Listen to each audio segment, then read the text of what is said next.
अस्सलाम वालेकुम वरहमतुल्लाहि वबरकातुहू। उम्मीद है आप सब खैरियत से होंगे। What is business transaction? व्यवहार में जो व्यापार होता है, बिजनेस में जो लेन देन होता है, तिजारत में जो सौदा होता है, खरीदना होता है, बेचना होता है, बाइंग एंड सेलिंग होता है, उसे हम लोग क्या कहते हैं? बिजनेस ट्रांजैक्शन कहते हैं। देखा जाए तो ट्रांजैक्शन दो तरह के होते हैं, बिजनेस ट्रांजैक्शन और पर्सनल ट्रांजैक्शन। पर्सनल ट्रांजैक्शन मतलब जो आप अपनी ज़ाती ज़िंदगी में लेन देन करते हो, अदर देन बिजनेस ट्रांजैक्शन को हम लोग पर्सनल ट्रांजैक्शन कहते हैं। क्योंकि हम लोग बिजनेस ट्रांजैक्शन पढ़ रहे हैं, इसके लिए हम लोग बिजनेस ट्रांजैक्शन को आगे लेके जाएंगे। बिजनेस ट्रांजैक्शन में भी दो तरह के बिजनेस ट्रांजैक्शन है, एक है मॉनिटरी और एक है नॉन मॉनिटरी। नॉन मॉनिटरी में क्या आता है? बाटर ट्रांजेक्शन आता है। और मॉनिटरी ट्रांजेक्शन में क्या आएगा हमारे सामने? कैश ट्रांजेक्शन और credit transaction. Barter transaction non monetary होता है, कैश और क्रेडिट मॉनिटरी होता है। पहले हम लोग देखते हैं बाटर ट्रांजेक्शन। बाटर ट्रांजेक्शन तभी होता था जब मनी का इन्वेंट नहीं हुआ था, जब पैसे का इजाद नहीं हुआ था। लोग गुड्स का अदला बदली करते थे, गुड्स को एक्सचेंज करते थे, एक चीज दिया दूसरी चीज लिया, गेहूं दिया चावल लिया, दाल लिया चावल दिया, बदले बदले में, ऐसा वगैरह ट्रांजेक्शन होते थे। तो बाटर ट्रांजेक्शन भी चार तरीके के किए जाते थे अगर देखा जाए तो। गुड्स के बदले गुड्स, कोई चीज दे दिया कोई चीज ले लिया, जैसे कि आप स्क्रीन पे देख सकते हो बहुत सारी चीजों की अदला बदली हो रही है। इसको हम लोग क्या बोलते हैं? बाटर ट्रांजेक्शन बोलते हैं, गुड्स के बदले गुड्स। दूसरा होता था सर्विसेज के बदले सर्विसेज। लोहार ने सुतार का काम कर दिया, सुतार ने लोहार का काम कर दिया, सर्विसेज के बदले सर्विस। फिर क्या होता था? गुड्स के बदले सर्विस लेते थे और सर्विस के बदले गुड्स लेते थे। इस तरह से कितने ट्रांजेक्शन होते थे बाटर ट्रांजेक्शन में? चार ट्रांजेक्शन। लेकिन at present barter transaction is not exist in today's world, क्योंकि आज हर एक चीज की कीमत है। 1 किलो चावल और 1 किलो दाल की कीमत सेम नहीं है। इसके लिए बाटर ट्रांजेक्शन आज एग्जिस्ट नहीं करता है, क्योंकि आज हर एक चीज की वैल्यू है, कीमत है।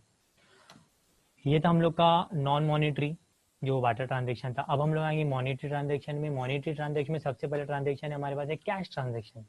कैश ट्रांजेक्शन क्या होता है? When both parties are perform. आप दुकान में गए, आपने गुड्स लिया और अपने दुकानदार को पैसे दे दिए। आपने अपना परफॉर्मेंस कर दिया, दुकानदार ने भी अपना काम कर दिया, उसने गुड्स दे दिया, आपने उसको पैसे दे दिए। जब दोनों पार्टी परफॉर्म करती है तो हम उसको क्या बोलते हैं? कैश ट्रांजेक्शन बोलते हैं। आगे बढ़ेंगे तो क्या आएगा हमारे सामने? Credit transaction. क्रेडिट ट्रांजेक्शन का मतलब क्या होता है? When one party is perform and another party is yet to perform. एक पार्टी ने परफॉर्म कर दिया, दूसरी पार्टी अभी काम करना बाकी है, परफॉर्म करना बाकी। आप दुकान में गए, आपने सौदा लिया, लेकिन आप क्या बोल रहे हो कि मैं पैसे आपको बाद में देता हूँ करके, तो क्या हो जाएगा? ये एक पार्टी ने तो परफॉर्म कर दिया, सौदा तो आपने ले लिया, लेकिन क्या आपने पैसे दिए? क्या नहीं दिए। Another party is yet to perform, तो ये क्या हो जाएगा हम लोग का? Credit transaction. तो कभी भी याद रखिए, क्रेडिट ट्रांजेक्शन में दोनों पार्टी परफॉर्म नहीं करती है, एक पार्टी परफॉर्म कर चुकी होती है और दूसरी पार्टी परफॉर्म करना बाकी होती है। एग्जाम्पल, आप राशन की शॉप में गए, आपने राशन वाले भैया को पैसे दे दिए। राशन वाले भैया बोलते हैं कि आप घर पे जाओ, आपको आपका राशन घर पे पहुंचा देंगे। आप घर पे वेट कर रहे हो, अभी तक आपका राशन आया नहीं। बताओ ये कैश ट्रांजेक्शन है या क्रेडिट ट्रांजेक्शन है? सोचो। ये क्रेडिट ट्रांजेक्शन है, आपने कैश दिया फिर भी एक क्रेडिट ट्रांजेक्शन है, क्योंकि एक पार्टी ने परफॉर्म कर दिया, आपने पैसा तो दे दिया, लेकिन क्या राशन वाले भैया ने आपके घर पे राशन पहुंचा दिया? नहीं। जब वो राशन पहुंच जाएगा आपके घर पे तो ट्रांजेक्शन क्या हो जाएगा? कंप्लीट हो जाएगा। बराबर है। अच्छा, और के एग्जाम्पल लेते हैं। आप स्माइल क्लासेस में आए, फाइनेंशियल ईयर के शुरुआत में आपने पूरा पैसा भर दिया, आपने तो अपना परफॉर्म कर दिया। क्या स्माइल क्लासेस ने आपको पूरा पढ़ा दिया एक साथ? नहीं ना। तो ये भी क्या हो गया? क्रेडिट ट्रांजेक्शन, क्योंकि आपने तो परफॉर्म कर दिया। स्माइल क्लासेस आपको परफॉर्म करना बाकी है, कब तक परफॉर्म करती रहेंगी? लास्ट पेपर तक, फाइनेंशियल ईयर के एंड तक आपको पढ़ाती रहेगी। बराबर है। ये भी क्या है? क्रेडिट ट्रांजेक्शन है। आपने क्रेडिट कार्ड से पेमेंट किया दुकान में जाके, बताओ एक कैश ट्रांजेक्शन है या क्रेडिट ट्रांजेक्शन है? क्रेडिट कार्ड से पेमेंट किया, कैश ट्रांजेक्शन है या क्रेडिट ट्रांजेक्शन है? देखो, क्रेडिट कार्ड के पेमेंट में क्या होता है? तीन पार्टी इन्वॉल्व होती है।